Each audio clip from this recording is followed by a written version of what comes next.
বিশ্বের সবচেয়ে বড় শরণার্থী ক্যাম্প কক্সবাজারে উখিয়ায় অবস্থিত, আর তার সিংহভাগে অবস্থিত কুতুপালং বাজারে।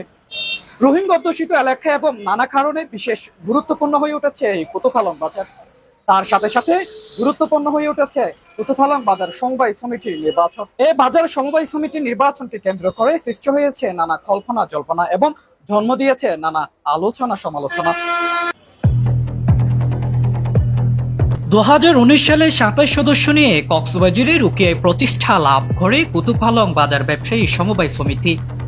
পরবর্তীতে 2022 সালে 331 সদস্য নিয়ে আয়োজিত প্রথম নির্বাচনে জানে আলম সভাপতি এবং মোহাম্মদ আলী সাধারণ সম্পাদক নির্বাচিত হয়। এই কার্যকরী কমিটির মেয়াদ শেষ হওয়ায় ঘনিয়ে এসেছে নির্বাচন। তবে আসন্ন নির্বাচনের ভোটার তালিকা প্রণয়নে স্বজনপ্রীতি, অনিয়ম ও নানা দুর্নীতির অভিযোগ উঠেছে। তার মধ্যে গুরুতর অভিযোগ হলো খসড়া ভোটার তালিকায় রোহিঙ্গা এবং প্রকৃত ব্যবসায়ী নয় এমন অনেকের নাম রয়েছে। অভিযোগের সত্যতা যাচাই করতে টিম উখিয়া 24 হাজির ব্যস্ততম কুতুপালং বাজারে।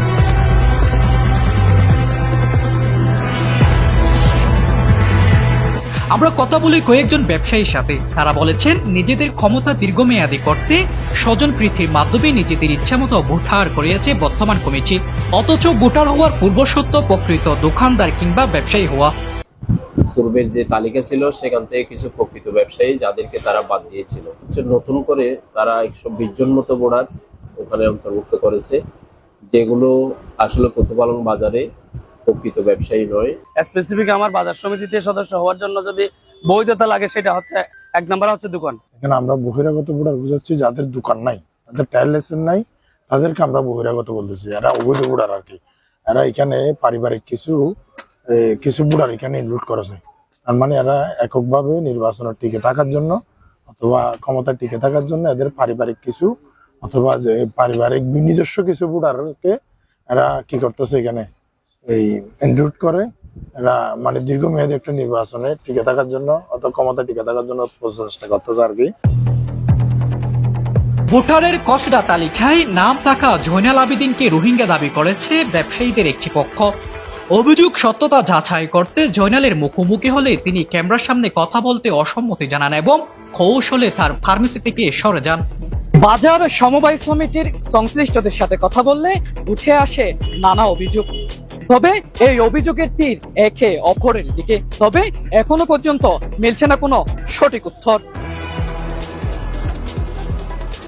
সকল অভিযোগ নিয়ে আমরা মুখোমুখি হই কুতুপালং বাজার ব্যবসায়ী সমবায় সমিতির সভাপতি সাধারণ সম্পাদকের। তারা জানান নির্বাচনকে ঘিরে এটি তাদের বিরুদ্ধে নিছক ষড়যন্ত্র এবং খসড়া ভোটার তালিকার বিষয়ে প্রমাণস্বরূপ অভিযোগ থাকলে তারা ব্যবস্থা নেবেন। এখনো যেহেতু তালিকার তো আমরা জমা দিনে, তারা কিভাবে বুঝতে পারলো যে আমরা বহিরাগত ভোটার করছি? আমার কথা হচ্ছে আমরা আগামী 5 তারিখ অথবা 6 তারিখ সমবায়কে আমরা ভোটার হালনাগাদ এটা এদের করছি, তালিকা করছি, এটা 6 তারিখ জমা দিব। 6 তারিখ জমা দেওয়ার পরে তারা এটা হাতে পাবে, তখন আমরাও জানতে পারবো। তাদের যদি নির্দিষ্ট কোনো অভিযোগ থাকে তাহলে আমাদের জানাবে, না হয় সমবায় বরাবর জানাবে। এরপর আমরা যদি এখানে ব্যবসায়ী না এমন কাউকে অন্তর্ভুক্ত করি তাহলে আমরা বাদ দিয়ে দিব, অসুবিধা নেই। রোহিঙ্গা বা যারা দোকান নাই তাদেরকে তো আমরা ভর্তি করিনি। যদি করি কোনো কারণে যদি এরা যদি এভিডেন্স দেখাতে পারে তাহলে ওখান থেকে এরা বাদ যাবে। সার্বিক বিষয়ে জানতে উখিয়া উপজেলার সমবায় অফিসার আবুল কালামের সাথে মুঠোফোনে যোগাযোগ করা হলে তিনি বক্তব্য দিতে অসম্মতি জানান এবং তার অফিসে দেখা করতে বলে কল কেটে দেন। কোনো বক্তব্য করবো না, এখন আসলে অফিসে আসিয়েন, কথা হবে।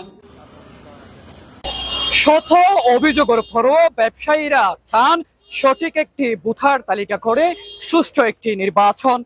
তবে আগামীতে যারা নির্বাচিত হবে সবাই ব্যবসায়ীদের সার্বিক কল্যাণে কাজ করবে এবং প্রত্যাশা ব্যবসায়ী মহলের। উখিয়ার কুতুপালং বাজার থেকে মোশাররফ করিম রুমি, উখিয়া 24।